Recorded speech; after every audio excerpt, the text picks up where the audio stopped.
Good morning, everybody. Dave Aquino with Basecamp Trading. This is your today is November 18th, 2025. We're supposed to get some economic reports today. I still think, based on the fact that we just reopened the government, that these reports will not be available. We'll get home builder confidence, and we do have a Fed speaker at 10:30. Michael Barr really doesn't. I think he speaks on different topics other than monetary policy. So I really don't think he's going to say anything at 10:30 that's going to move the market. But we do have more Fed speakers throughout the month. Week. Tuesday, November 19th. Some economic reports here. Philadelphia Fed, housing starts, buildings permits, U.S. trade deficit's going to be delayed. And then at 2 o'clock, we get the FOMC minutes. That will not be delayed. That'll be an interesting event tomorrow afternoon. Maybe move the market a little bit or stabilize the market because we're falling.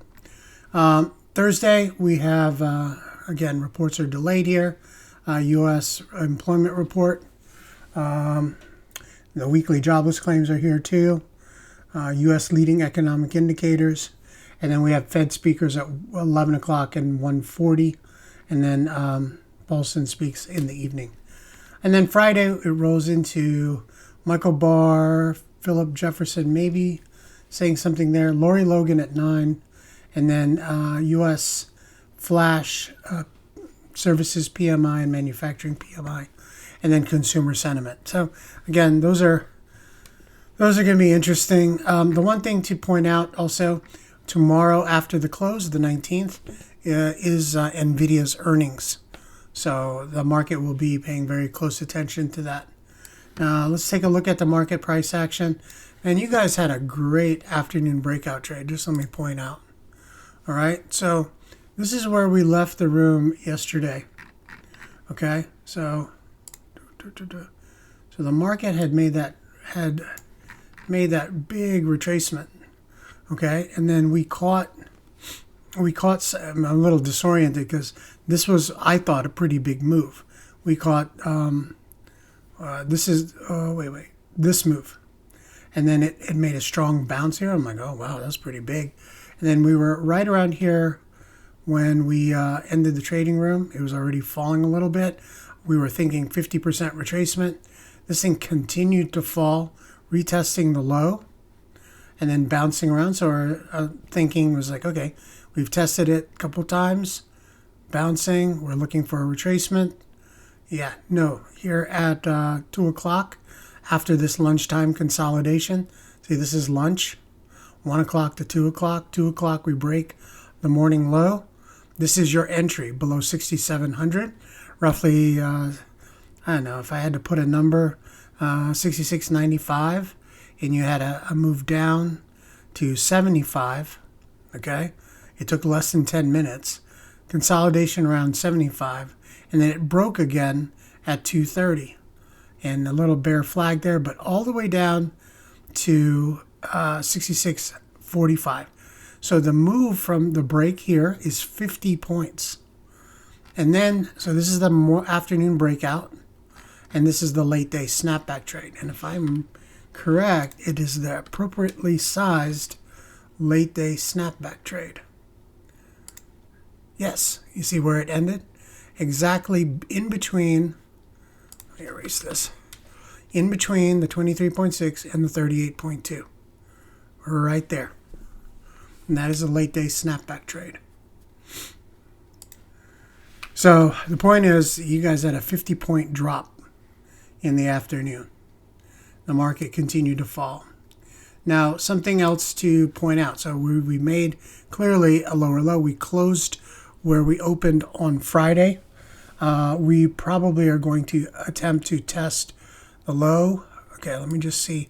The low of yesterday was 66.39. Okay, 66.39. That's about $30 away. So the bounce was about $30. Note E-mini futures are down 30. So we'll probably open on the low. So down here, right around 66.40. It's also the low, right around the low from back here on the 7th. It's really important. So if you break the low from the 7th, which is 66.31.5, the market could continue to fall strongly. Momentum is strong on SPX, and here it is on the daily. The Qs, I don't think the Qs fell as hard as the S&P 500. It was still an inside bar. It did not make a new low of the day. You see, here's the low from, okay, that's Friday. Yeah, I mean, we did make the low here, I'm sorry.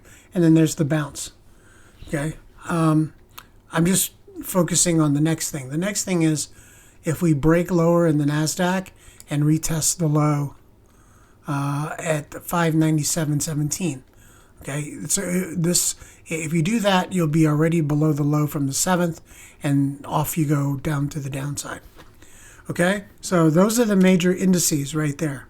Let me just take a quick peek at the Russell. Yeah, you see you had a lower high, lower low pattern there. Kind of a weak close. Now you're going to be making a lower low already, first thing in the morning. What is this low? Okay, I'm going to remove this fib. I don't know where these are from. Seeing if there's any additional support and resistance levels. Just want to take a look at the Russell. See how it rolled over? Wave is now bearish. See, the problem with trying to identify next support is you have all these levels from the pivot highs or pivot lows. So each one acts as a support and resistance. They're like all over the place. Yeah, that's the 231.5. That's the high from 812. The next support level would be here. That high. 200 days still kind of far off, so that's pretty good for the Russell. If you look at the same picture for the SPX, like 13, see 200 days still pretty far off. You break those lows like I showed you. Your next target is the low here from 10.10. Okay. And then you have all-time high, all-time high, all-time high. It's just hard. That one's a good level. It just becomes, because this is such a solid uptrend, you're going to just have minor, you don't have any big pivots like that, big down bars. You just have little down bars here and then here, little one here, little one here. So let's see what happens if it gets down to 65.50. That would be the next break. That's about $80 from the low of the 7th. 66.31. Move down to 66.50. From 66.31 down to 65.50. Okay? Now, what's driving it? I will submit, to a certain extent, it's risk assets coming off the table. Look at Bitcoin. All right? We were really hoping it would hold at 100,000. Then the other day we were at 94. Yesterday we were at 91 or 90. And then this morning we broke 90. We're at 89,363. Okay? That is a pretty substantial drop from the all-time high here. That high being 126,300 roughly. And this low, 89,183. So it's fallen 36,517. And that is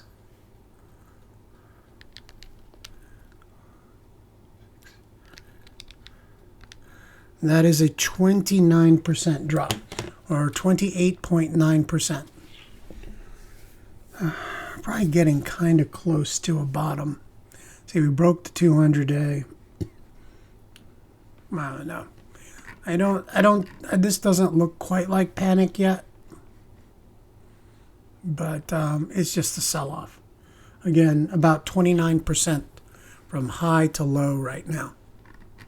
So as long as risk assets keep coming off the table, you're going to have continued drag. Now, again, the thing that sort of surprised me yesterday is that the Nasdaq did not fall as hard percentage-wise as the S&P 500. Now, this is the RSP. Here's the equal weighted index. It had a tough day. I think it fell percentage-wise more than the SPX. The reason why that's a little bit dangerous is because usually there's a difference between SPX and RSP. If SPX moves more, that means the tech stocks moved more.